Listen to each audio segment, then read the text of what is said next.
Hey, and welcome back to my channel. Thanks for joining me. My name is Amber. Please hit that like and subscribe button and tell your friends. Today's topics are trauma, toxic behavior, and why I left the femdom world. So let's get into it. I grew up mostly in the foster care system. I came from highly abusive parents, my stepdad and my mom. Stepdad would use the Bible to punish us and take meals away and severely beat us. When I was in fourth grade, our case actually made the paper. I was beat in the basement with an electrical cord, and I had welts and scars and cuts on the back of my neck all the way to my ankles. And he would go extreme with punishments whenever we would do something wrong. So needless to say, that has shaped me to have aggression and anger and rage towards men, especially. And then I also had a really bad case of depression. Not only those things happened, but moving around, bouncing around in different foster homes from the time I was 5 years old in New Jersey, Lyndhurst, New Jersey. And then we moved to Pennsylvania, so that way my parents could escape court jurisdiction. Then we moved to Allentown after those couple years went by, and then we went back to the home and everybody did what they were supposed to do. They went to counseling, we went to counseling, we tried to reconcile. So then we moved back home, and then it all starts all over again.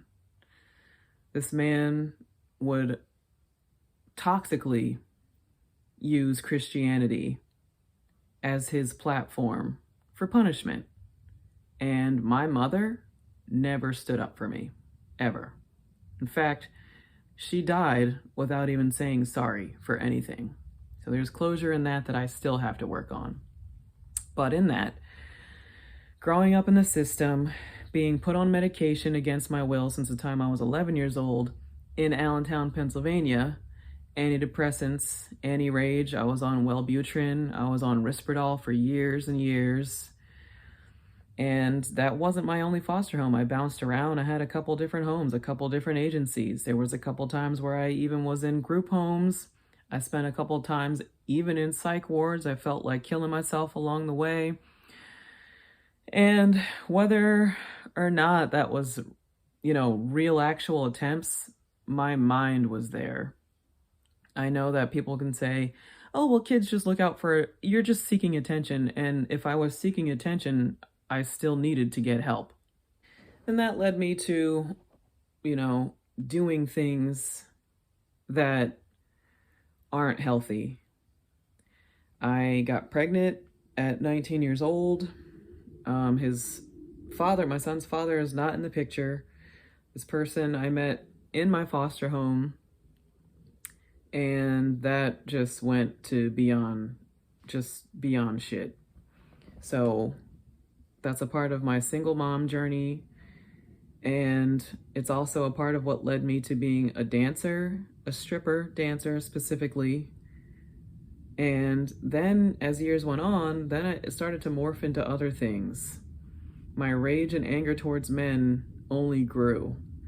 I had a series of abusive style relationships, and one in which both parties were toxic, me and the other person, and we would physically fight. Like I was the one who would initiate the fights. I was the one who would take out my aggression on the men. And albeit, yeah, they did do things that definitely are wrong, like cheating and lying and all sorts of stuff, but I still reacted aggressively, physically. There was no guy or girl that I wouldn't fight and destroy. And in the meantime, and in turn, my mind, my insides were being warped with this false sense of power. And as I got older, after I graduated high school and I had my son, and then went through an ugly custody battle, one in which my son's father's side of the family making up severe lies about how I'm parenting my son. And albeit there were times that I did come down hard on my son. I'm not even going to lie on that. It's true. My perception on parenting was warped because of where I came from. Now, I've won those custody battles and my son lives with me, but I can definitely say, looking back over the years, there were times that I did come down hard. There were times that I did make mistakes. There are times even now where I feel such rage when it comes specifically to men. And so, after being a stripper for years and after having an extremely toxic relationship with my ex-boyfriend, who I've been broken up from for 3 years now, I still have a lot to recover from. I have a lot that I'm being honest with myself about. I have a lot that I'm being honest to the public about. And it's not that I feel like I answer to you per se. I only answer to God. It's just, it's time for me to clean this out. It's time for me to stop what I was doing, stop going in that way, and stop leading other women and young girls down the wrong path and contribute to a healthy lifestyle. This is the way that I contribute to a healthy lifestyle. By facing it, by taking accountability for my own actions and changing it. And I hope that you can too. So, you know, for years and years and years that went by after I was an adult, I didn't think that I had severe issues the way that I did until I was 25 years old and I had started having seizures out of nowhere. You know, outside looking in, I looked like a healthy lady. I seemed like everything was okay, but really and truly on the inside, I was screaming and I was crying and I was dying and I was this monster, really, for not having dealt with my real issues. Medication masked the issues. I didn't deal with my issues. Instead, because I was on medication against my will from the time I was 11 years old till I was 18 years old, because of being in the system, you're just a number. You're just a number, and they move you around. They don't really care about you like that. So really, if you have children, please listen to what I'm saying. Please take this to heart, and please go the extra mile to care and do your part. Had to fix the lighting. So after years of trying to go on like I was perfectly fine, like nothing was wrong with me, I developed a seizure disorder. And when I was 25 years old, out of nowhere, I started shutting down and fizzling out. Ended up going to the doctor, ended up finding a cavernomus malformation in my front left parietal lobe, which was brought on by undealt with trauma. So a cavernomus malformation is a burst of blood vessels that bleeds into itself. So when it's actively bleeding, it opens and it's bigger and it causes pressure on the brain, and you can have seizures from it. You can have intense migraines. And because of those things, I not only was I on medication against my will from the time of 11 years old to 18. After I was 18, I stopped taking medication, but by then I was smoking weed. I was even drinking a little bit by then. And so by the time I was 25, 21 hit, I was partying. And by the time I was 25, I hadn't really dealt with my issues. I was exercising, I was doing the topical things, but I wasn't doing the deeper inner things. I had a lot of hurt. I had a lot of pain. I had a lot of anger. I had a lot of aggression, depression. I had a lot of things internally that warped my mind, warped how I saw myself, warped how I was able to be a parent, warped how I saw the opposite sex. So I got into strip dancing, strip teasing, and I did that for a couple years. And I was under the guise of thinking I wasn't sucked into that world because I didn't do it consecutively. I only did it at times where I needed to, you know, wanting to make money real fast. So, I was lying to myself in that way. And by the time 25 years old hit, then all these other severe health issues just snowballed and snowballed. And I was, boom, back on medication, 800 milligrams, of Keppra twice a day. Keppra, for those of you who don't know, is an anti-seizure, antipsychosis medication, which is also known as one of the worst anti-seizure medications I could have ever been put on. We're talking 1,600 milligrams a day every day for a few years. And this was a span in time of my life where I spent 3 or 4 days out of the week in the hospital. I was very sick at one point in time in my life. Very sick. And I wasn't even supposed to make it out of that. And during that time, I wasn't praying. I was relying on me. I was so angry at God. I was so angry. So I dug deep inside of myself and I found meditation. I found Shaolin Qigong. And I knew in the back of my heart and back of my mind that God was also there, that Jesus was also there, but I just didn't trust them because of what I believe that they allowed to have happen to me.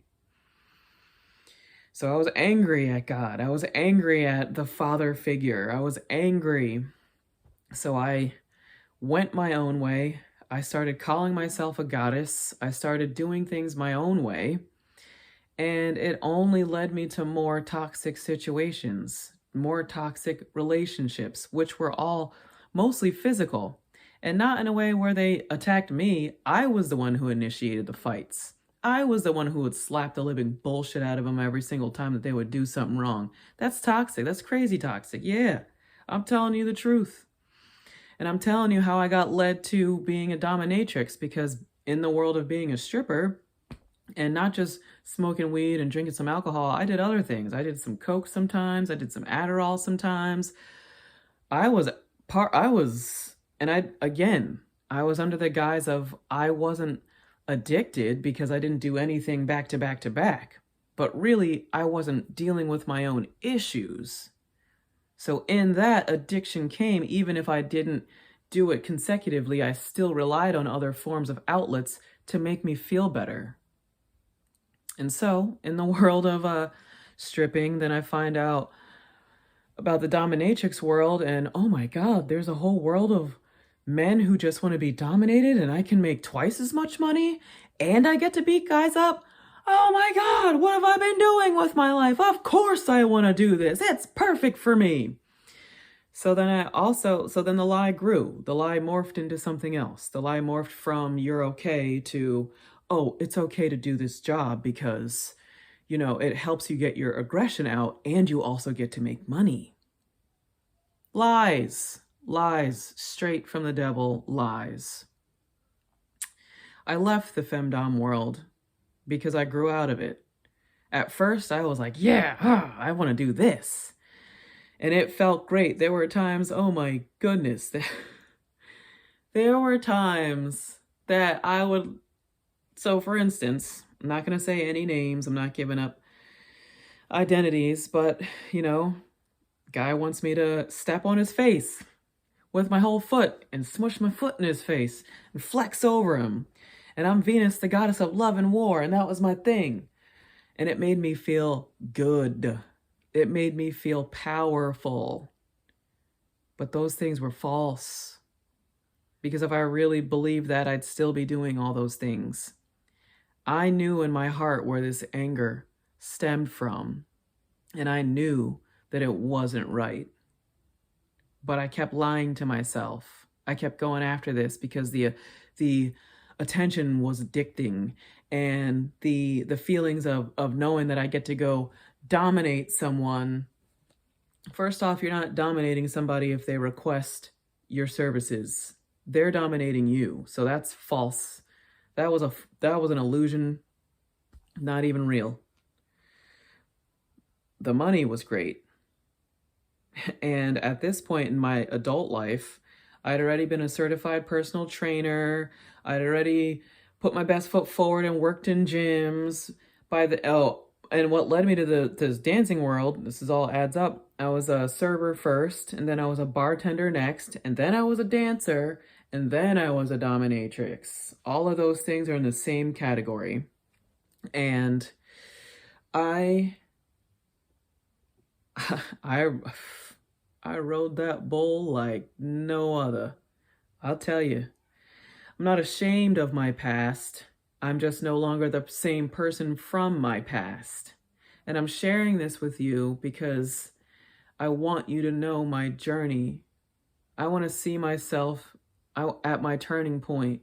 I'm ready to let this go. It got to a point where I would start to get emails from men who had all these aggressive fantasies, and it started to, like, reading emails would make me feel uneasy.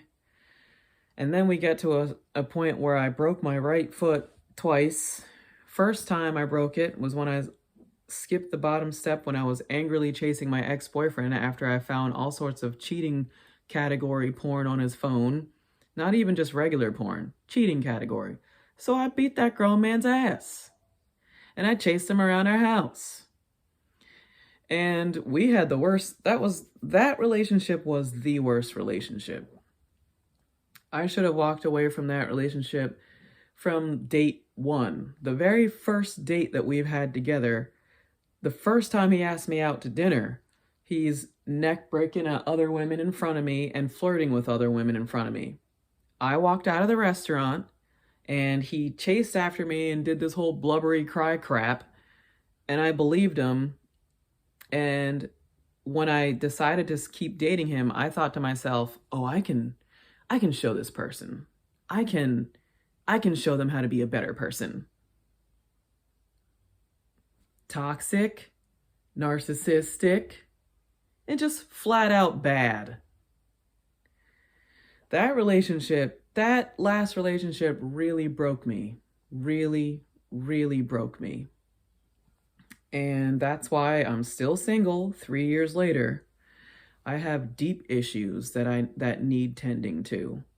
And me breaking out of the femdom world is a sign of huge growth, and not at a spot where I'm not ready to break out, at a spot where I'm done.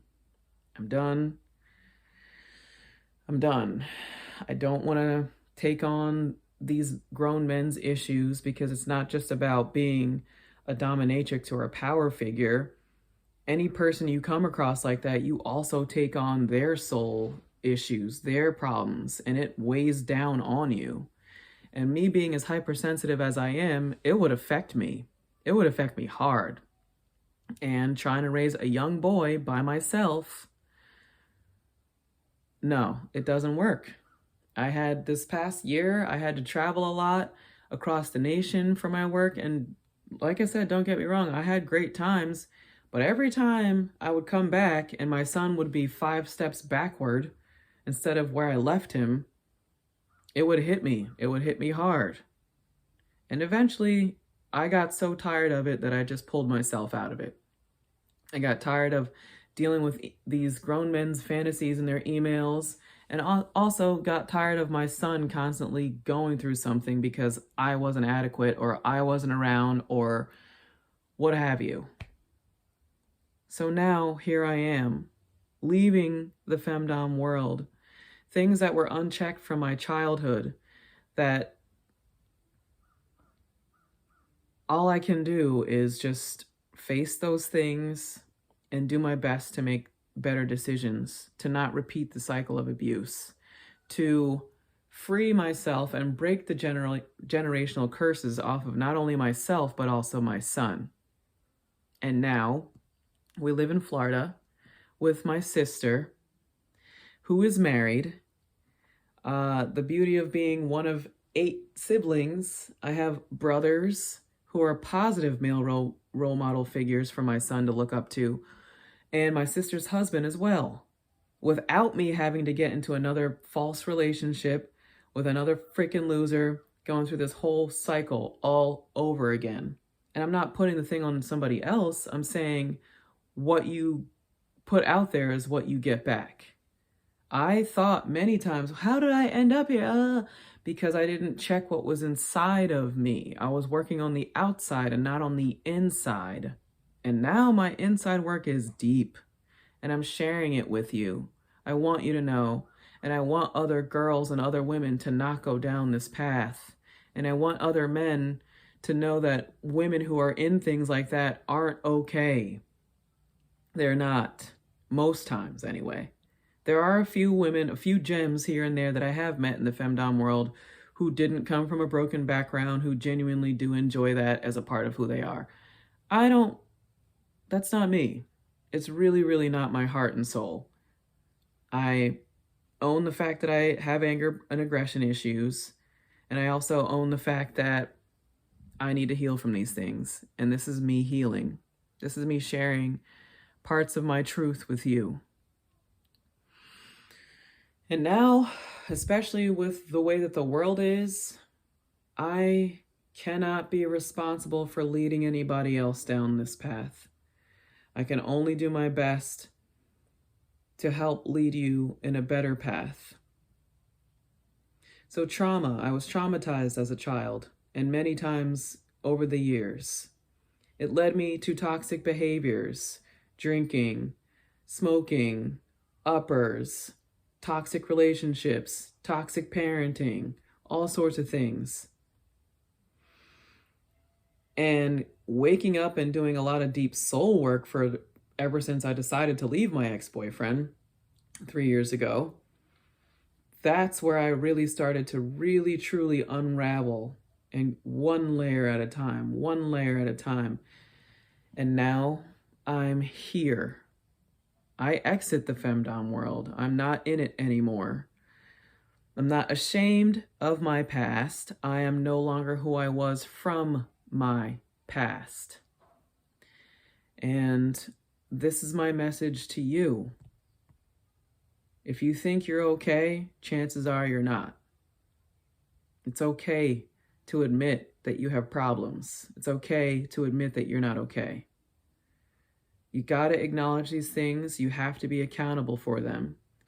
I'm giving up this toxic lifestyle and trading it out for a healthy lifestyle. I'm going back to school for psychology and neuroscience. I'm very interested in the brain, how it works ever since my journey and all the things that I've been through. Yeah, that's where I want to have an impact. That's where I want to make a difference. Pretty pictures don't matter. Everybody, in that sense, everyone's pretty. That beauty's in the eye of the beholder. I used to want to chase fame and modeling and acting. That doesn't challenge anything. Not me, anyways. I'm so artistic that things like acting come to me naturally. Venus, the goddess of love and war, was acting. 90% of my week was acting. I don't need to go pursue that career, especially if it's going to be working under elites who are in sex trafficking pedophile rings. I'm good. I'll pass. So I'm going to get back in school. I'm so happy that I get to have a regular job. You know, like if I would have stayed with my arts and pushed those like how I was supposed to, instead of letting life and its distractions take me off the course of that, I wouldn't have had to go back to a regular job. But I didn't do those things. So logically, I need income, take care of my son and I, take care of my bills.